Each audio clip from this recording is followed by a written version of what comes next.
Welcome to the Mini Book Podcast, African American Books Edition. We have a genuinely fascinating topic today. We really do. Yeah, we are unpacking a book that essentially tries to put a literal price tag on something that we usually only talk about in abstract terms. The book is titled The White Bonus: Five Families and the Cash Value of Racism in America, and it's by Tracie McMillan. It is a very provocative title, to be sure. But what's so interesting is that McMillan isn't just, throwing around sociological theory here. She is acting like an accountant. She is auditing her own life to find the actual dollar value of the advantages she received. Right, the actual math. And before we get into those numbers, and trust me, the numbers are going to shock you, we want to say clearly we thank you for listening, and please consider subscribing for future content. Absolutely. We also want to encourage you, after hearing this discussion, to go out and purchase this book and support the author directly. It is an absolute eye-opener and worth having on your shelf. Also, just a quick housekeeping note for clarity so everyone knows. The voices you are hearing right now are AI, but the content comes straight from the book itself. We feel that this is a great way to learn about African American history by looking at the inverse of it, which is the history of white financial advantage. Yes, sometimes you see the shape of a problem much better by looking at who benefited from it, right? Exactly. Because, we always hear about the black tax. The idea that being black in America cost you money, higher interest rates, undervalued homes, the mental toll of discrimination. Right. There is plenty of empirical data on the black tax. But McMillan asks the inverse question. If there's a tax on blackness, there has to be a dividend for whiteness. Where did that money actually go? Can we calculate it? And she does. She breaks it down into cold, hard cash. This isn't about guilt. It's about raw economics.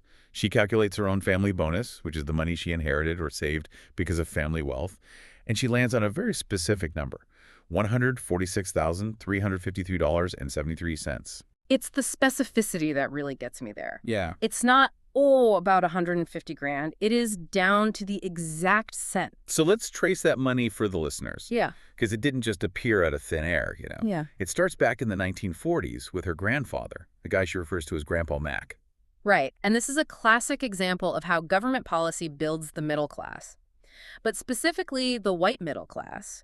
Grandpa Mac was a World War II veteran. Like millions of others, he came home and he used the GI Bill. Which, we're taught in school, was this great equalizer. It paid for college, it gave low-interest mortgages, it basically created the modern American suburbs. It did create the suburbs for some people. The book really digs into the mechanics of this. It wasn't that the law explicitly said white veterans only. It was that the administration of the GI Bill was left entirely to local officials. Oh, I see. Yeah, and in practice, black veterans were systematically denied these benefits by those local administrators. McMillan cites a staggering statistic regarding engineering classes. That's the kind of training that sets you up for a really high-paying career. Right. 99% of the recruits who got into those engineering classes were white. 99%. You hear that, and it's just, that is effective segregation without needing a whites-only sign on the door. Exactly. The result is the same. So Grandpa Mac gets the training. Then he gets the government-backed loan. He buys a house in Detroit. And this is where McMillan brings the receipts, literally. She digs up the original deed to her grandfather's house. This part gave me chills when I was reading it.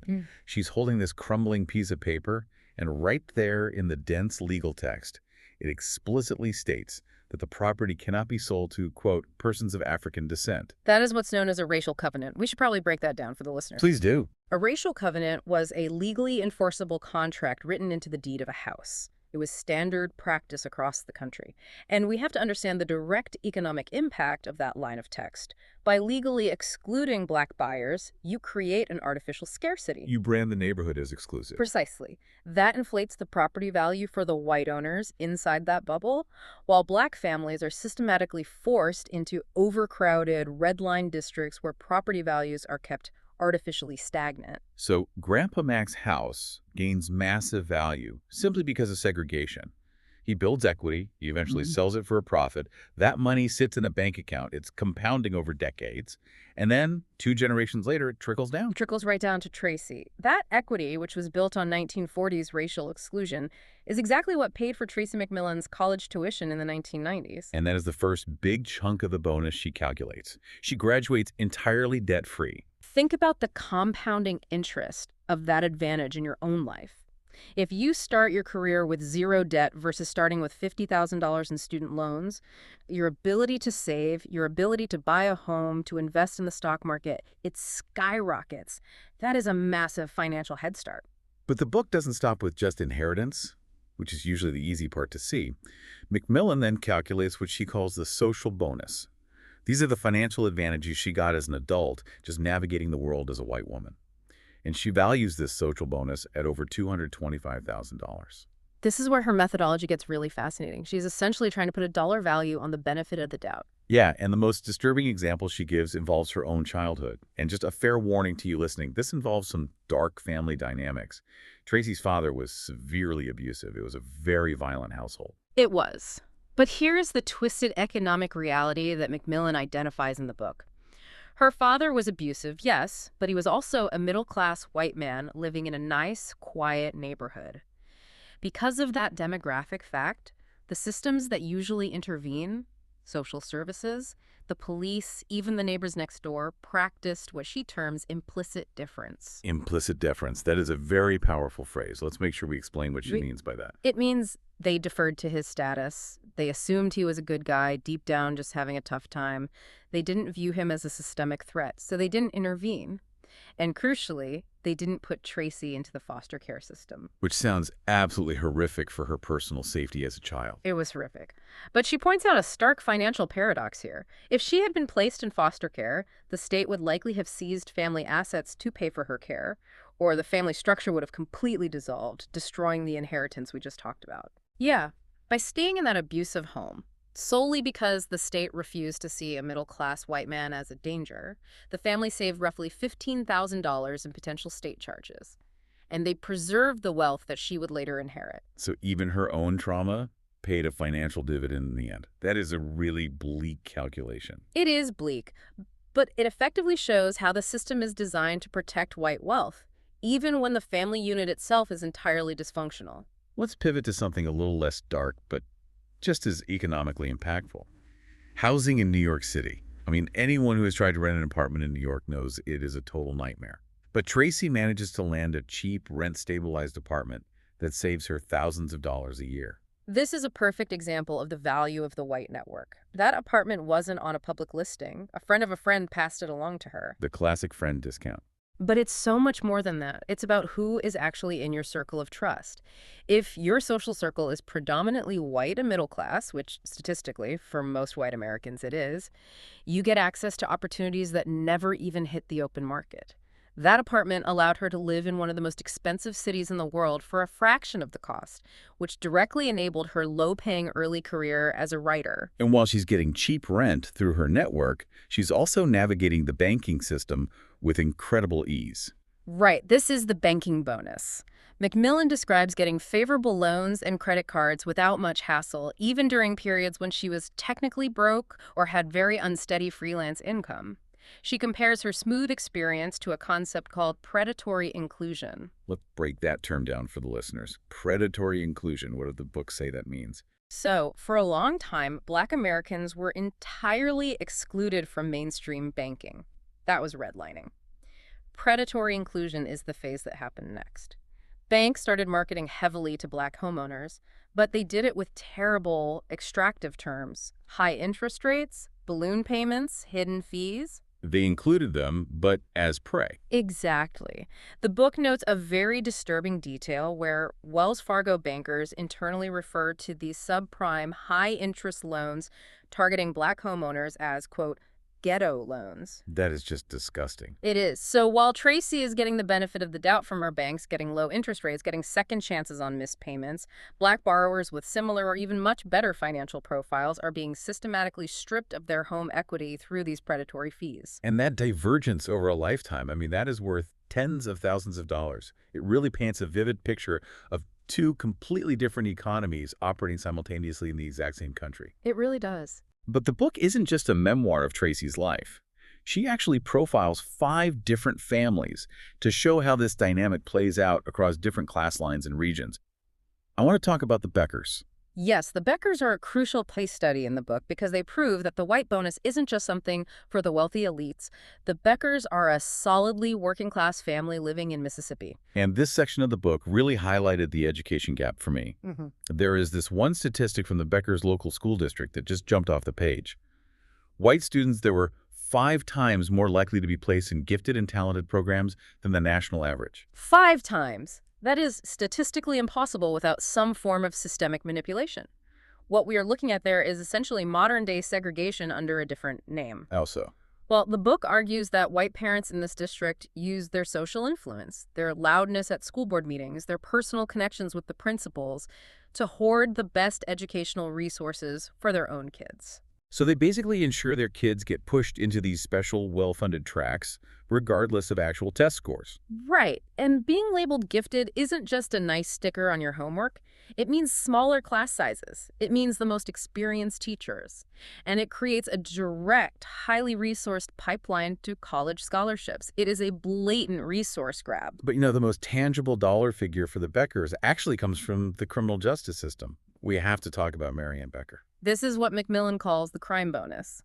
So Marianne gets caught with drugs in Mississippi. Now, usually that is a one-way ticket to a felony record and significant prison time. Especially if you are a black defendant in Mississippi facing the exact same charges. We all know about mandatory minimums. Correct. But Marianne, she doesn't get a mandatory minimum. She gets placed in a diversion program. She doesn't have to post bail. And eventually, her criminal record is wiped completely clean. So Tracie actually calculates the financial value of not going to prison, which is wild. How do you even put a hard number on your freedom? She takes a very actuarial approach to it. She looks at the lost wages Marianne would have suffered while she was incarcerated. She calculates the exorbitant legal fees she didn't have to pay. She looks at the commissary costs her family didn't have to shoulder. That adds up fast. It does, but the biggest factor is the felony penalty. That's the lifetime loss of potential earnings because you have to check that box saying you have a criminal record on every job application. When you add all of that up, the crime bonus for Marianne Becker comes to over $160,000. $160,000. That is the literal cash value of judicial leniency. Essentially, yes, it is wealth preservation achieved by completely avoiding the state machinery that aggressively consumes the wealth of so many black families. Man, that is heavy. Let's move up to the Rust Belt. I want to talk about Katrina Rechtenwald. Her story is all about unions and this concept of the glass floor. The glass floor is such a great analytical concept. We always talk about the glass ceiling keeping women and minorities down, right? But the glass floor is the invisible barrier that keeps white families from falling too far down the economic ladder, even when they stumble. Katrina works in healthcare, but her family's economic stability actually starts with her father, who is heavily involved in the construction unions in Pittsburgh. Now, I have to admit, I grew up thinking labor unions were always the good guys. Solidarity forever, fighting for the working man, all that. In theory, yes, they are. But the actual history of trade unions in cities like Pittsburgh is historically rife with racial exclusion. McMillan details how these construction unions operated as closed shops. So in a city that was roughly 20% black, the construction unions were effectively 100% white for decades. So Katrina's father gets this incredibly high-paying job with a rock-solid pension. Not just because he's a skilled worker, but because the competition was fundamentally rigged. The labor supply was artificially restricted to only include white men. Exactly. That artificially high wage allowed him to stabilize his family. And that stability allowed Katrina to eventually enter the workforce with a solid safety net underneath her. But the bonus follows her into her own career, too.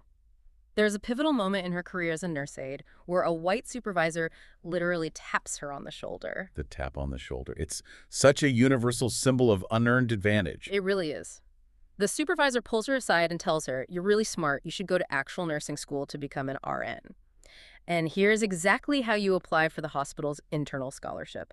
Meanwhile, her black peers, who are doing the exact same grueling work, effectively running the entire hospital floor, are permanently pigeonholed as aides. They don't get the tap. No, they don't get the tap, they don't get the private mentorship, and they definitely don't get the scholarship paperwork.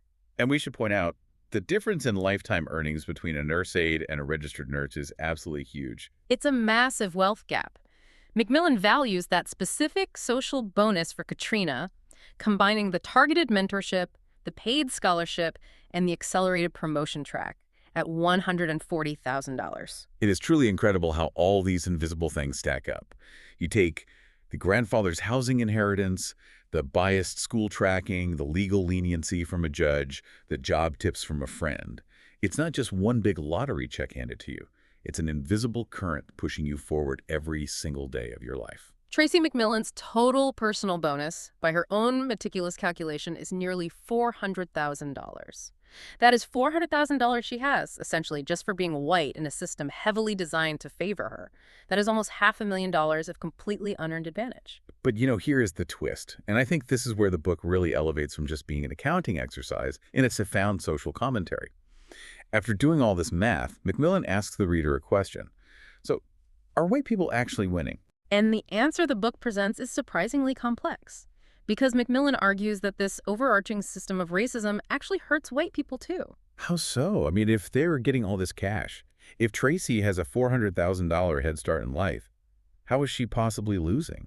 The book frames it as the velvet rope economy. It aligns with what some sociologists call dying of whiteness. The core argument presented is that white voters and politicians have historically gutted public social services in America. We're talking about things like universal health care, robust welfare programs, affordable public colleges. Right, because of the old, I don't want my tax dollars going to them mentality. Precisely. They feared Black people would benefit from those public goods. But the dire consequence of that political strategy is that the safety net gets completely shredded for everyone, including white people. So when your white bonus runs out, or if you never had a big one to begin with, there's absolutely nothing there to catch you when you fall. Exactly. Look at Barbara Nathan Katz, who is another subject profiled in the book. She had the bonus early in her life, but due to various circumstances, she fell into severe poverty later on. Because the public safety net had been systematically dismantled to prevent minorities from using it, when Barbara desperately needed help, the infrastructure just wasn't there. So by trying to keep basic resources away from so-called undeserving minorities, white Americans have actually made their own lives incredibly precarious. The book points out they are paying way more out of pocket for health care, they are drowning in medical debt, they are paying huge college tuitions, and all those high costs exist primarily because the public option was destroyed just to maintain a racial hierarchy. It is a really powerful, tragic irony. You hoard the bonus, but you destroy the safety net. You get the cash, but you are forced to live in a society that is fundamentally more expensive, more stressful, and more dangerous for everyone involved. It really forces you to rethink the entire economic structure of the country. Is the bonus really worth the ultimate cost of a broken society? That is the final provocative thought I want to leave you, the listener, with today. If we can calculate the cash value of racism, if we can put a specific, undeniable six-figure price tag on it, what does that mean for the classic American argument of pulling yourself up by your bootstraps? It strongly suggests that the bootstraps are a complete myth. Is it really about hard work and grit? Or is it mostly about who has this massive, invisible wind at their back? And if you have that wind, what do you owe to the people who are forced to run against it? It's something to really mull over. That is the fundamental question the book leaves us with. We want to thank you again for listening to this episode of the Mini Book Podcast, African American Books Edition. We hope this challenged your perspective. And please, if you found this conversation valuable, tell a friend about it. Word of mouth is exactly how we grow this community and keep having these discussions. And don't forget the most important part. Go out and buy the white bonus. Support Tracie McMillan's incredible work. Also, we would absolutely love to hear from you. Drop a comment and suggest books that you would like to hear us cover in future episodes. We are always looking for new material to bring to you. Thank you so much for subscribing and listening. We'll see you next time.